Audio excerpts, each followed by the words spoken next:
Hey, everybody. It's 4:01. We're going to get started in just a second here. Before we kick off, I wanted to just thank you all for coming today. This is a series that we're doing with Arch Grants called Ready to Grow. And so we're going to be hearing from different founders that have gone through the Arch Grants program. And I'll let Julie and her team explain that a little bit more. What we're going to do today is we're going to actually have, Arch Grants actually, I know your applications are open. So we have that competition coming up, and she'll share a little bit more information on that. And then we'll kick it off with Dan from Native Pet, one of the founders who also had won Arch Grants, going to share you a little bit of insight there. But we want to thank Arch Grants and also Dan and his for taking some time out today to share a little bit of about how startups can navigate this process of getting started and even hopefully getting an Arch Grant. So Julie, thanks again for you and your team for being here. Also, congrats on your guys' major raise here to help more startups. That was super exciting, big news for not just St. Louis, but really that's some national news right there. So that was terrific. So congrats. And then Julie, I'll turn it over to you. Thanks so much, Tyler. Yeah, thanks everybody for attending today. My name is Julie Maurer, and I am the competition manager at Arch Grants. So our 2021 startup competition opens for applications here in about a month, April 1st. So I'm just going to take you through a PowerPoint, tell you a little bit about it real quick before Dan joins us, and then answer any questions if you have any. So like I said, my name's Julie. I'm the competition manager at Arch Grants. I've been with Arch Grants about 3 years. So I do the strategic outreach and marketing to help us get companies to apply from all over the country and all over the world. So if you aren't familiar with Arch Grants, we're a nonprofit economic development organization. We fund bold, innovative, tech-enabled startup companies to help grow the economy here in St. Louis. We were founded in 2012. We've funded 173 companies in a lot of different industries. And those companies have gone on to create more than 2,000 jobs, generate over 390 million in revenue, and attract more than 300 million in follow-on capital to the region. So the mission of Arch Grants is to build this dynamic and nesting environment in St. Louis for startups at all stages of their growth. We partner with so many different people in the startup ecosystem: accelerators, universities, ESOs, incubators, community orgs, to help grow this environment for the founders and help their business. So what is the startup competition? So annually, we have this very unique startup competition. We award up to 20 companies with $50,000 non-dilutive grants and an access to this whole ecosystem of partners. After you apply, your competition application is evaluated by over 400 industry experts, people from academia, VCs, investors, founders, serial entrepreneurs, just a lot of people. And that is it's really a community effort in choosing the right companies for the Arch Grants cohort. So who should apply? So these are the different bullet points of where your company should be at. So we validated idea through seed stage companies. All industries are urged to apply, and you need to have a tech-enabled product, service, or technology. And then companies with scalable business models that could have a national or international impact, and diverse founders or founding teams who want to be engaged and additive to the St. Louis ecosystem. So what do you get?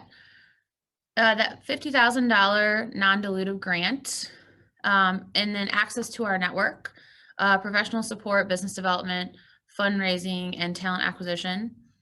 And then it's really an a la carte program, asking for what you want. We're here to serve you.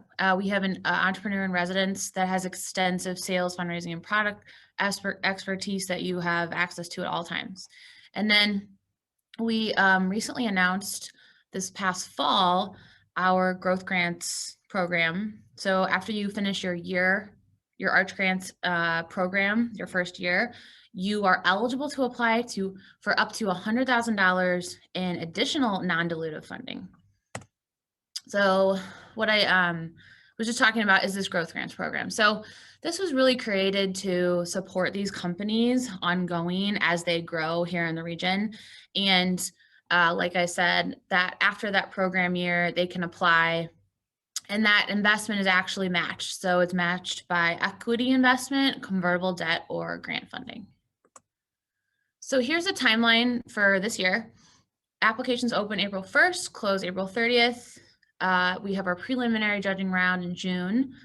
We select our finalists in July, and then we have our live finalist pitch week mid-July. August awardees are notified, and then the duration of the program will be October to October. So this is how we evaluate companies.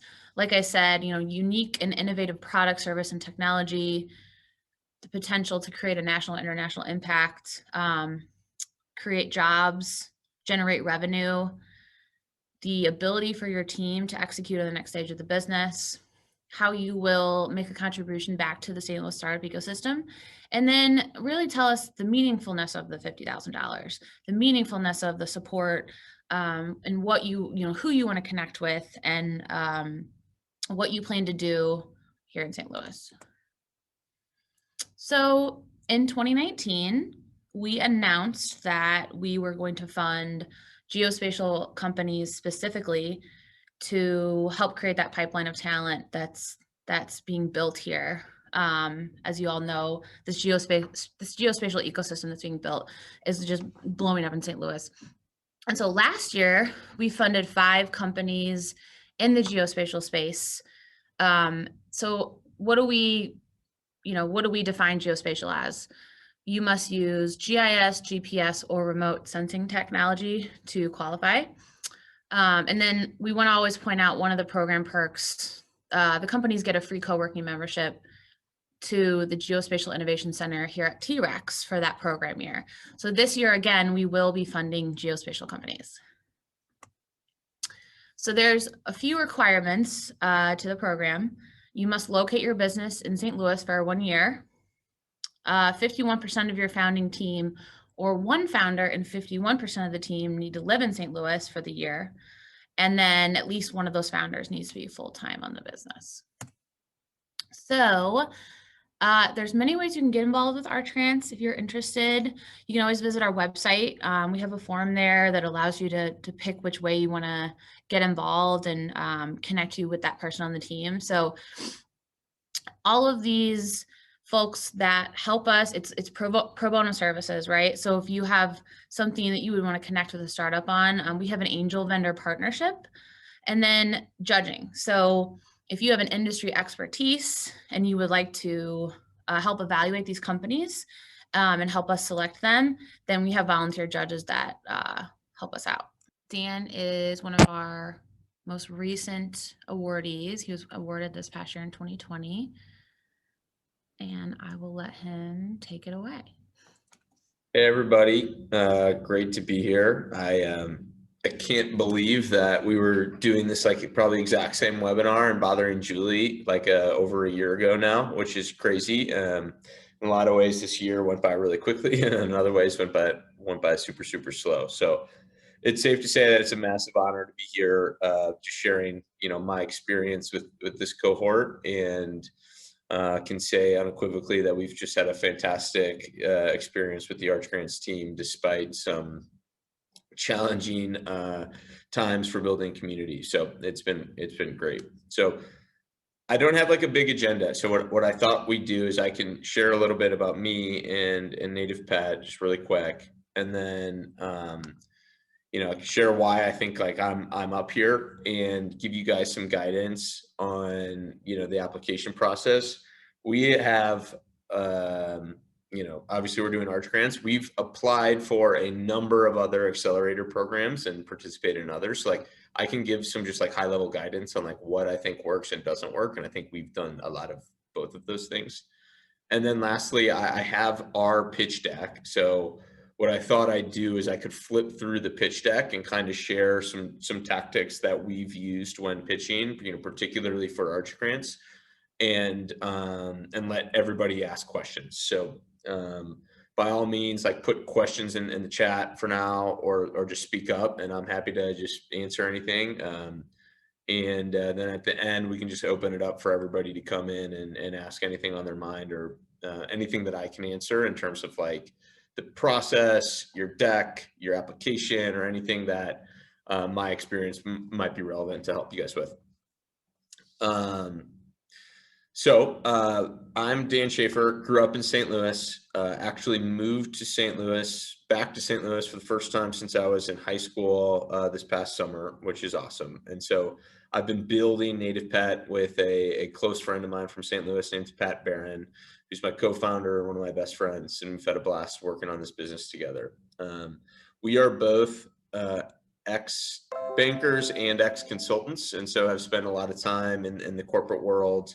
And it was a lifelong dream to start a company and be an entrepreneur. And we both shared that dream. And so we founded Native Pet together about 3 years ago. I'll get into this later, but Native Pet was not our first idea.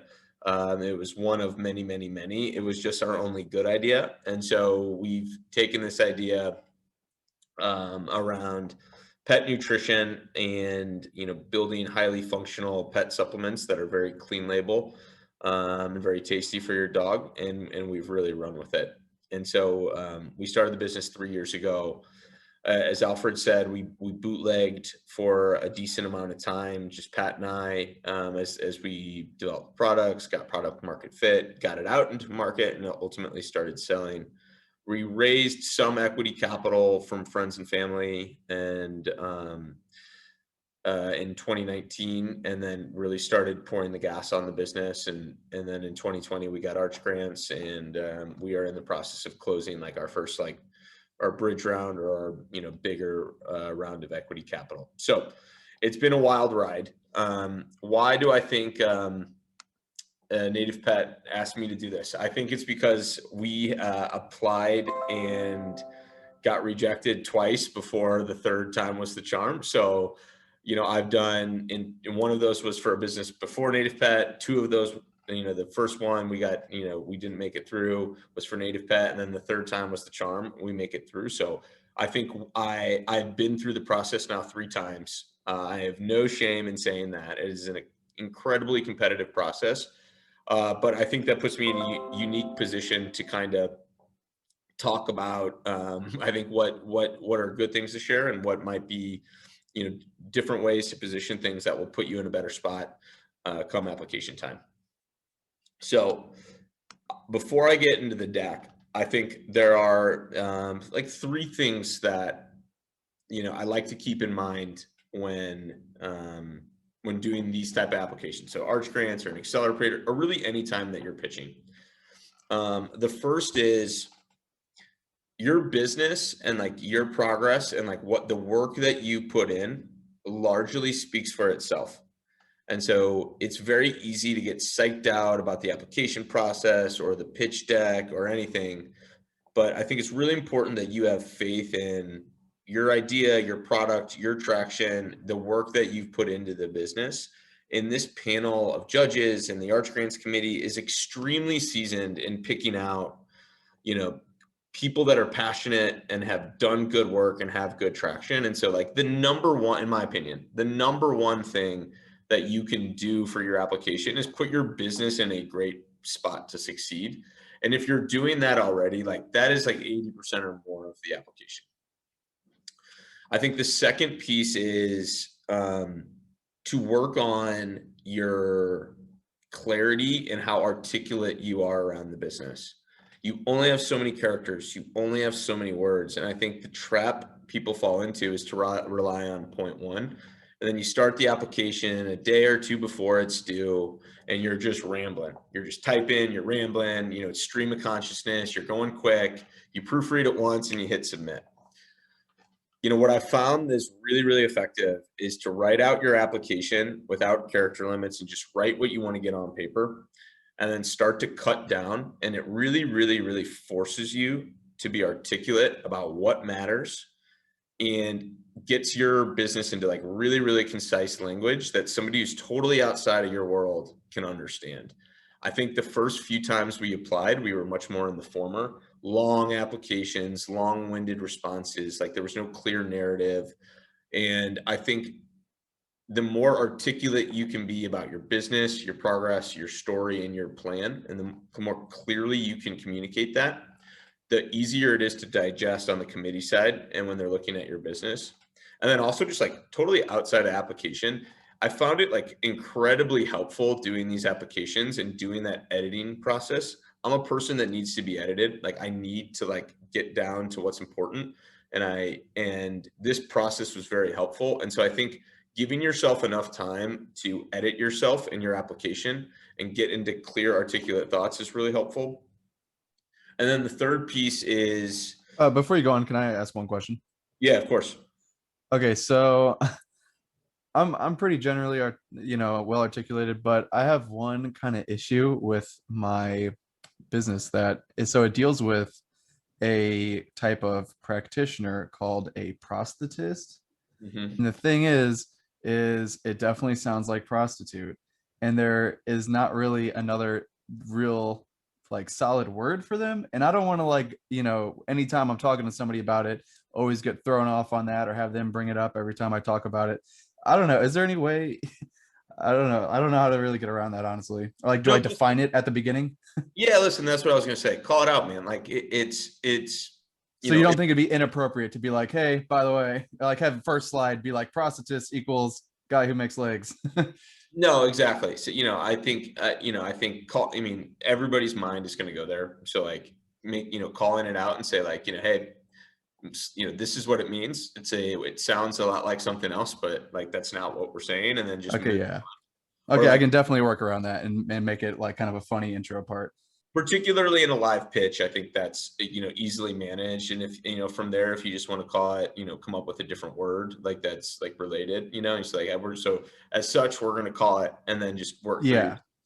You can make it memorable, particularly in a pitch. Yeah. Sounds good. I didn't know if that would be too out there for a pitch or if that would be something that's not bad at all and potentially even a good thing to include. No, listen, you're parlaying into my Julie's saying, yeah, define it at the beginning so everyone understands. Yeah, definitely. The third point I was going to make is to be authentic. Like, I think another mistake that we made along the process is, we're both ex-consultants at, big firms, ex-bankers. Like we had been corporately sterilized for a long time in terms of the language we used and how we explained ourselves. And, we weren't doing a good job marketing ourselves because of that, like super matter of fact language, right to the point, and we weren't letting our personality and our energy come through in what we do. And it took an investor actually proofreading a different application and saying like, guys, like this doesn't feel like you at all in your application, for me to be like, yeah, like it's so easy to sterilize yourself and like straight to the point, but like there is a hugely emotional piece in everything that we always do. And like using, talking about the business, why you care about it, why it's important to you, like why it matters, is like irreplaceable. Like there's not like, your traction, your like articulation and your authenticity is what's going to tell your story. And that authenticity part is so important because like people love a good story. They love a good narrative, and they love to feel like they're getting to know you through your application, whether that's through your video or through your writing or, some of your supplemental docs, whatever you can do to like inject a little of who you are as a person authentically into your application, I think goes a long way in general when you're pitching yourself. And I'm like, the Arch Grants team can jump in and tell me if I'm wrong about that, but like, that's something that's worked really, really well for Native Pet and like, accelerators, Arch Grants for fundraising. And so those are my like three big things, like if I, that I recommend like really focusing on, as you're working through your application. So I'll stop there. Like any kind of high level questions, and from here I'll take it into like more specifics about the application process. in the deck. All right. So the application process, I already gave you one of my tactics, but like writing it out ahead of time, hugely helpful. Like copy it into a Word document and like spend some time in it. Like if it's due at the end of March, like just start writing your responses now and worry about editing later. The second piece, and I'll get into this, spend a lot of time on your deck. Like it's called like, I think it's called like a supplemental piece of information in the deck or in the application process. Don't treat it as such. Like that is your biggest storytelling. Like everybody always goes to the deck first. It's the easiest to digest. So like definitely spend good time like nailing down that narrative and that storyline in your deck. And then the third thing that we did is they give you that like supplemental folder option. Like we were smart about it, but like we didn't hesitate to just like give them as much as they could get in that folder. So like we did things like we updated pitch deck, we updated financial model, we updated with like a video that we had done at a demo day, like of us presenting our business. And we also included all of our investor updates. So like we're already sending like a quarterly update to investors, and we're like, let's just give the Arch Grants team visibility into what we're doing.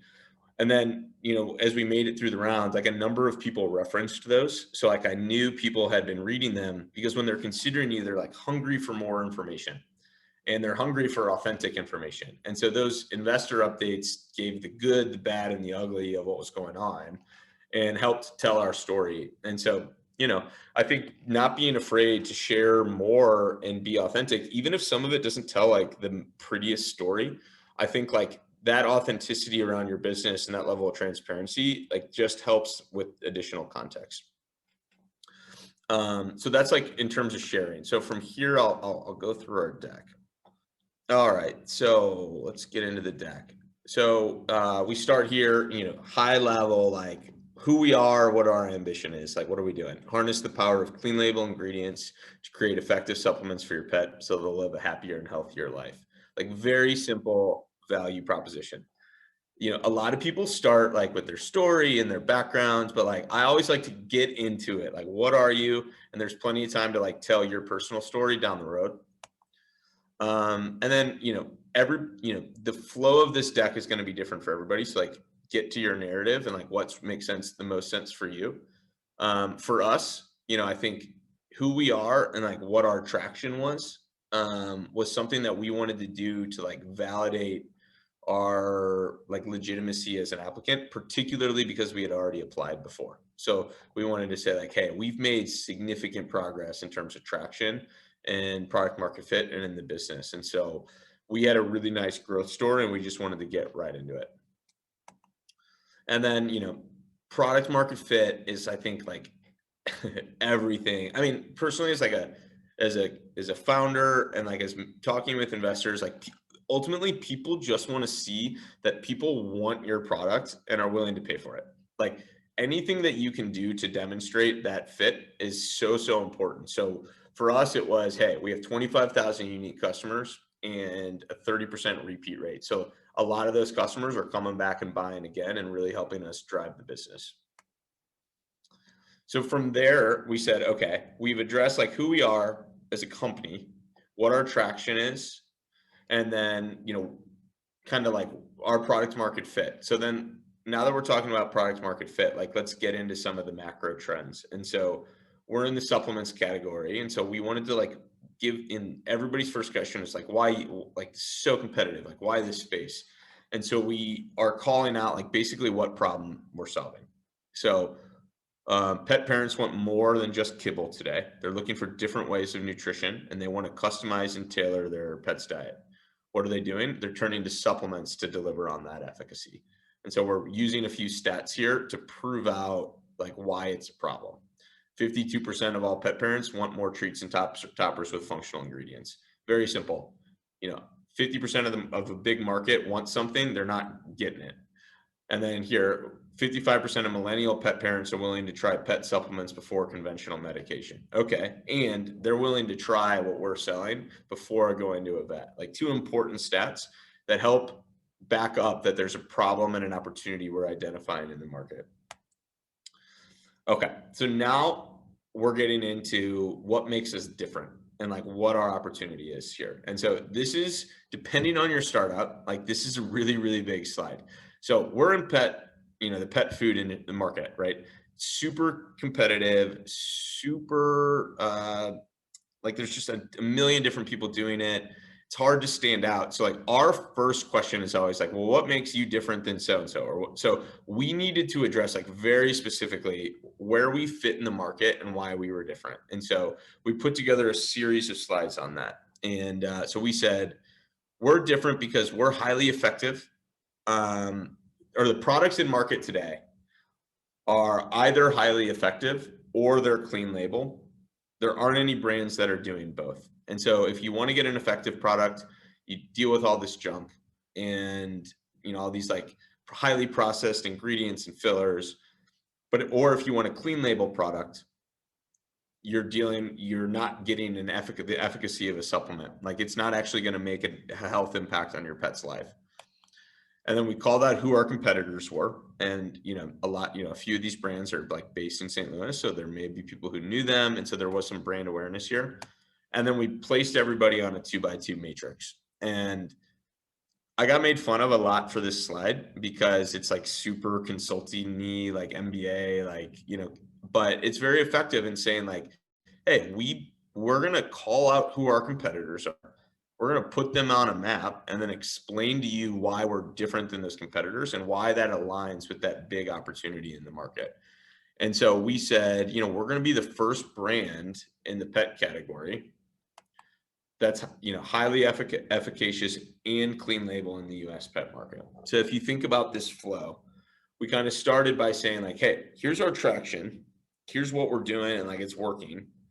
Here's the problem and the opportunity that we're addressing. And then we got deeper into why we are uniquely different and why we are prepared to address that opportunity in the category. So like, these aren't complicated slides to write, but like this narrative is tightly telling the story as to who we are, what is our opportunity, and why we're like solving that, fitting into that opportunity.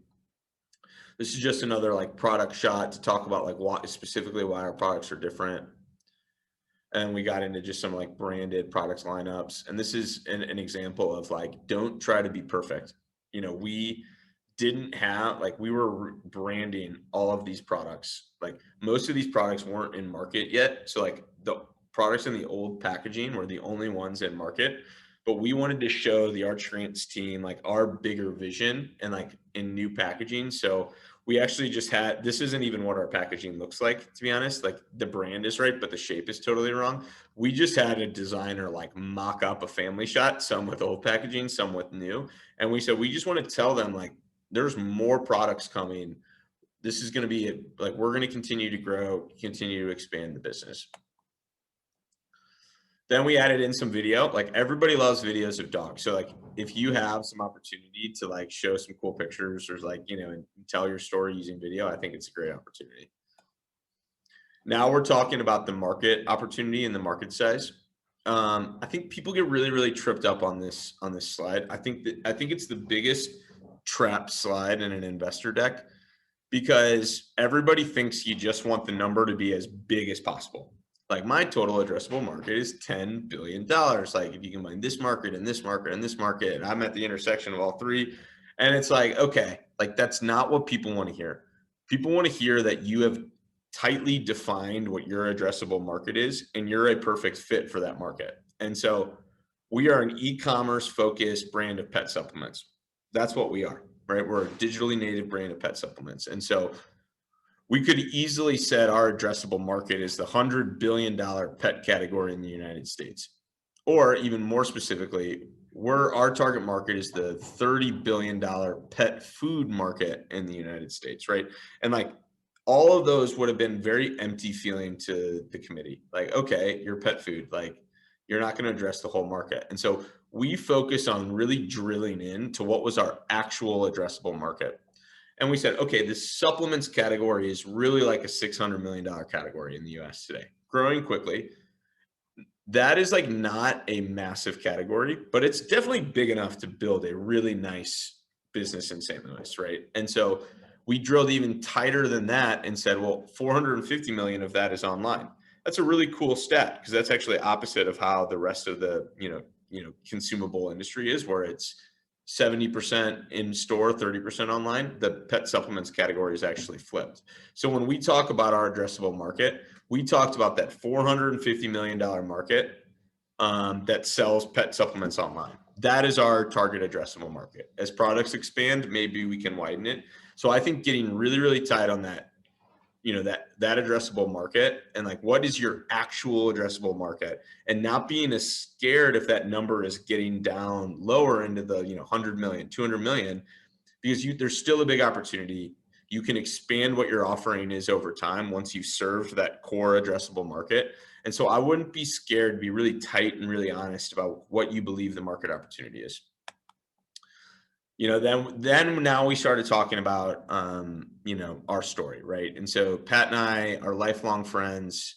We've been in St. Louis. We've been long, we have great professional experience.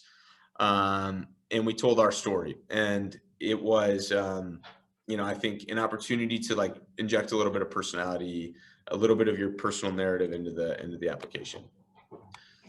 So this is our first deck. I don't have the other two decks open. So the other things that we started to do were that we didn't do in the first deck. So as you progress through, we got into more detail.